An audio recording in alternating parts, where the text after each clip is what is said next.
Hey everyone, so we all have some image in our minds of Luffy and the Straw Hats at the end of the story entering the final war with a giant armada of all of their friends and allies that they've made along the way. Now, it's hard to say how many characters will actually be joining them in the end. Like, do we really expect the citizens of East Blue to be active in a major world war? But at the same time, I thought it would be interesting to actually break down what that final giant fleet, that giant alliance might actually look like. How big of an army is going to be backing the Straw Hats in the final war? So before we get into it, make sure to subscribe for more videos every week.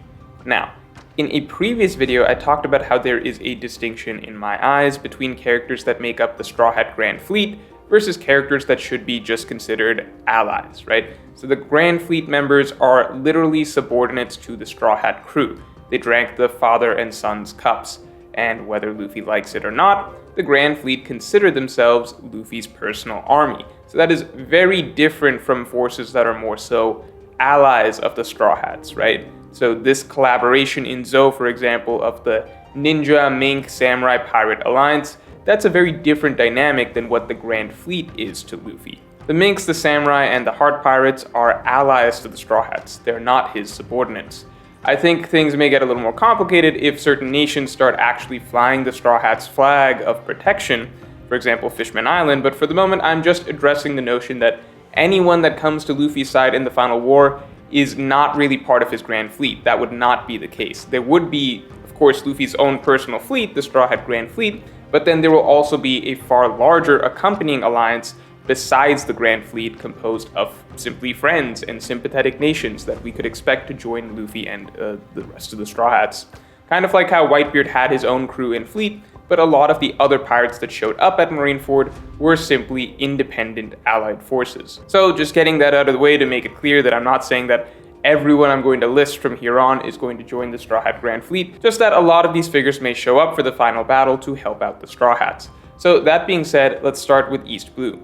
East Blue is very difficult to evaluate, as it depends on how much Oda wants to go in on nostalgia. The reality is that there are pretty much no citizens of East Blue that would be helpful in any way in the final war. Nami's entire village couldn't even take down the Arlong pirates. Syrup Village just has Usopp's pirate crew of children. Orange Town has Chocho and the mayor. There's literally no reason these guys would show up to the final war. I think there is a possible case for Baratie members, but not really. I can't imagine these guys traveling all the way to the Grand Line.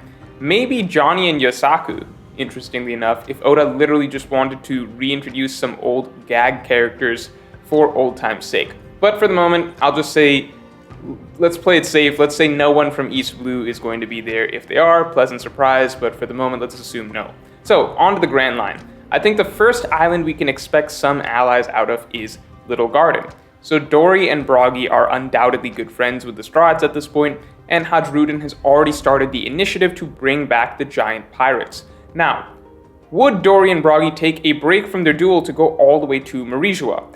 I'd say that's definitely at least a solid possibility, considering the world government hunted the rest of their crew and tricked other members of their crew into working for the world government. I'm gonna go ahead and say that Dory and Broggy are a yes for showing up for the final war. And beyond them, we have the actual big stuff, like actual manpower from full-on nations like Alabasta and Drum Kingdom.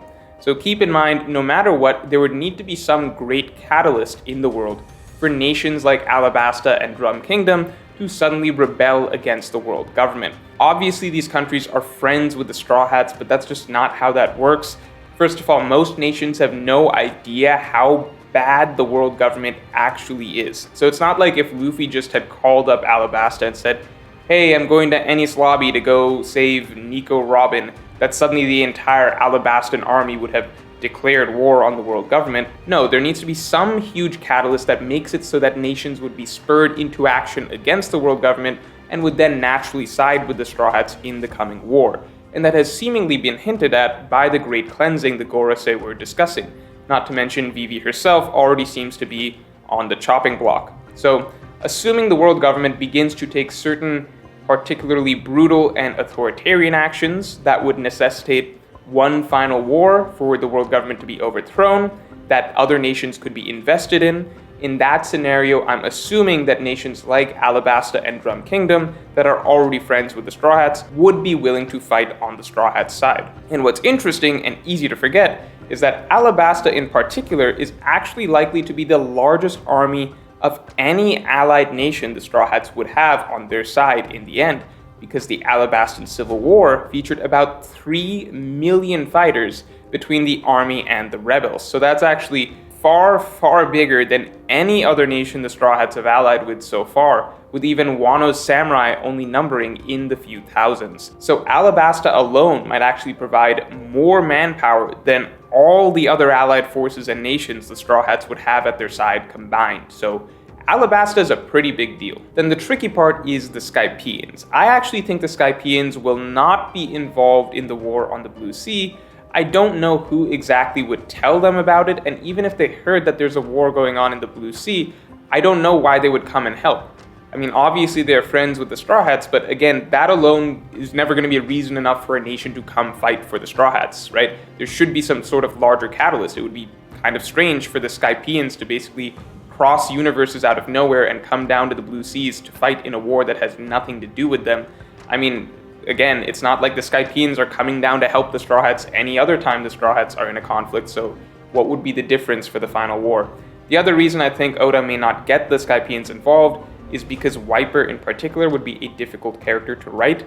This might be controversial, but if you go back and reread the Skypiea arc, you would understand where I'm coming from.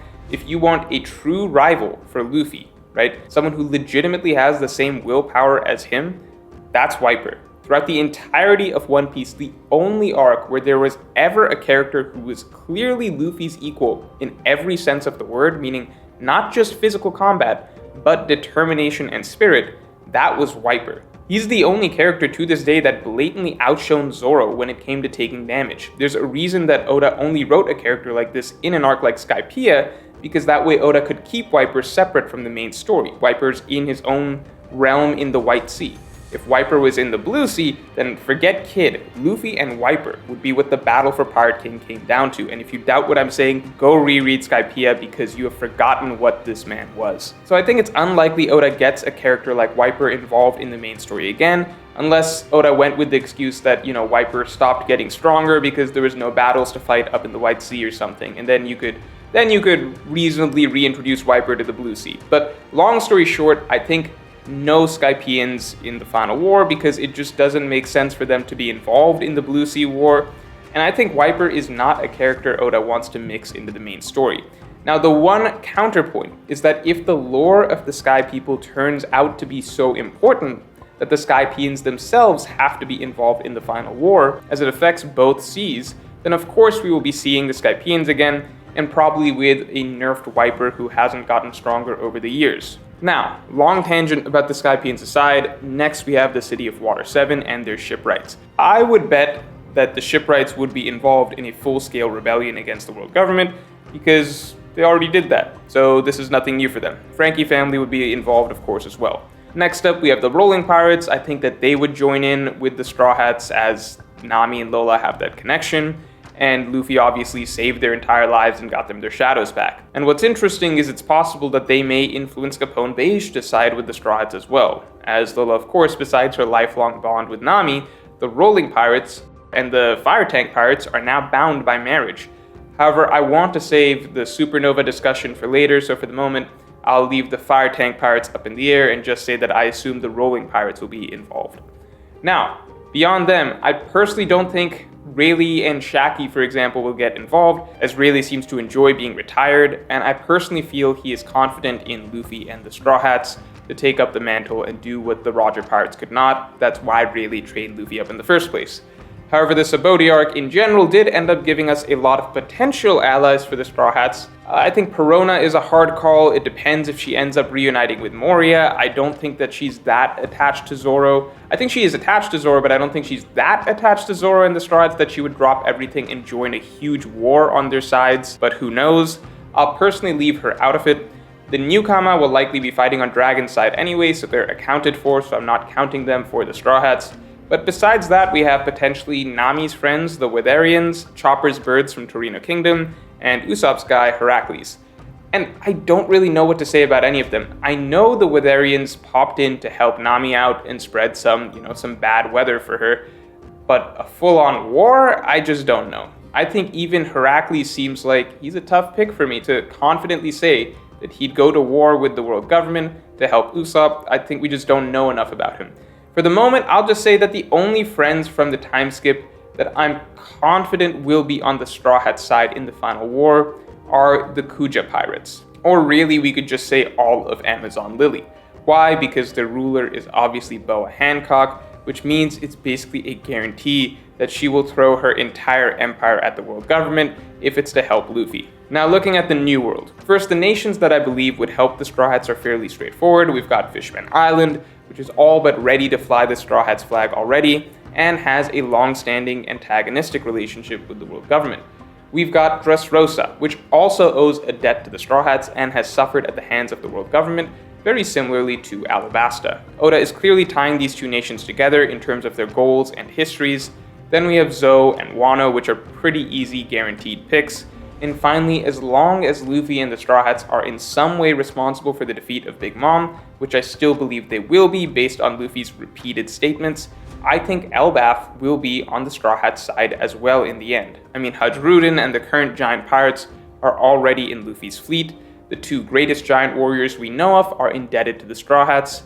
Usopp has made friends with the giants and is guaranteed to continue doing so, likely in Elbaf. And defeating the giants' most hated figure, Big Mom, would make it pretty likely that the giants would feel some sort of debt to the Straw Hats. And last but not least, so easy to forget, but the traveling nation of Germa may honestly be on the Straw Hats side as well at the end, considering how aggressively they fought for them and risked their lives for them from the Tea Party onwards. We might see some better relationship between the Straw Hats and the Germa, or even Sanji and the Germa going forward. So whatever happened to Germa, I'm sure they'll be back, and probably as allies again. So those are the easy picks, all the major featured nations of the New World so far.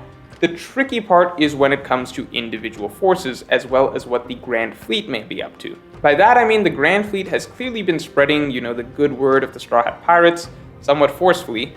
Could the entire Kano country end up allying with the Straw Hats? We know that the Straw Hats will have the Happo Navy on their side thanks to Sai, but I don't know if that basically means that all of Kano country is with the Straw Hats in that case, so maybe some more clarity there. Could Bartolomeo have successfully forced some new nations to join the Straw Hats? What about the Long Leg and Long Arm tribes? Could Ideo and Blue Gilly get them to come around? I'm not sure, but we do know that Oda promised some major stuff out of the Grand Fleet in general. So besides all that, what about other independent parties? So for example, the Sun Pirates are likely a guarantee to join up with the Straw Hats at the end. I think the Buggy Pirate Fleet is also a guarantee, just because who else are the Buggy Pirates going to side with in the final war? I'll leave out characters like Weevil, whose motivations are unknown. We may even get the Saruyama Alliance, who I forgot about earlier on. And here I'm going to get a little bold with my guesses.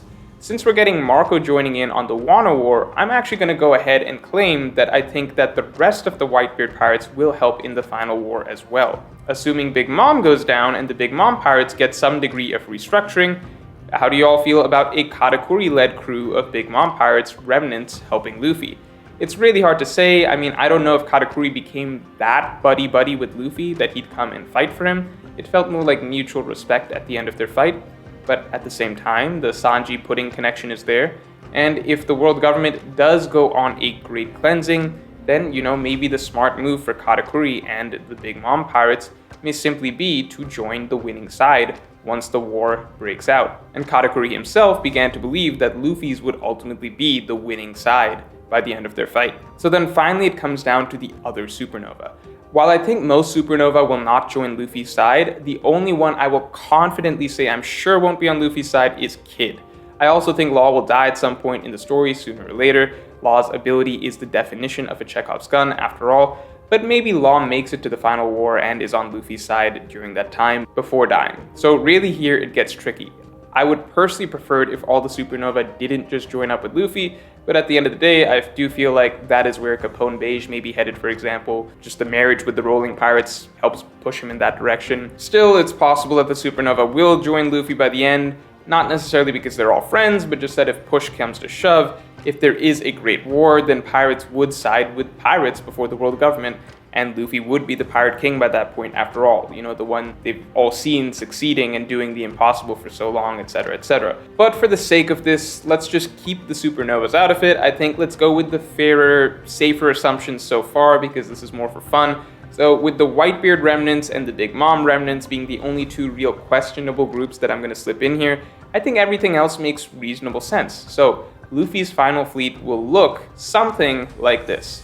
Luffy and the Straw Hat Pirates, the entire Straw Hat Grand Fleet consisting of the Beautiful Pirates, the Barto Club, the Happo Navy, the New Giant Warrior Pirates, the Tontada Pirates, the Ideo Pirates, and the Yonta Maria Grand Fleet. Bellamy's very likely going to be in there as well. Then the allied nations of Alabasta, Drum Kingdom, Water 7, Amazon Lily, Fishman Island, Dressrosa, Zou, Wano, Elbaf, and Germa 66. And finally, the allied independent forces of Dory and Broggy, the Rolling Pirates, the Sun Pirates, the Buggy Grand Fleet, and very possibly the Whitebeard Pirate remnants and the Big Mom Pirate remnants, as well as the Saruyama Alliance, possibly the Fire Tank Pirates, the Heart Pirates. The rest of the supernovas are up in the air. All in all, that is a pretty insane lineup, probably dwarfs every other Yonko empire in terms of manpower and firepower, to be honest, which is definitely what they're going to need if they're going up against the entire world government itself. Because I try to keep things in perspective. When Whitebeard rolled up to Marineford with all of his forces, Whitebeard and his entire empire were the underdogs against the Navy. They were the ones with the small force fighting the far bigger force. They were the ones fighting the uphill battle. So it's crazy to think that Luffy may be rolling up to the world government with like an equal force by the end of the series. And with all these groups I just listed, I cannot wait for the massive double-page spread of the Straw Hats and all their allies across all these chapters behind them at the end of the story. So if you enjoyed this video, then definitely like, comment, and subscribe, and you can support me on Patreon for my extended thoughts on this and all future topics.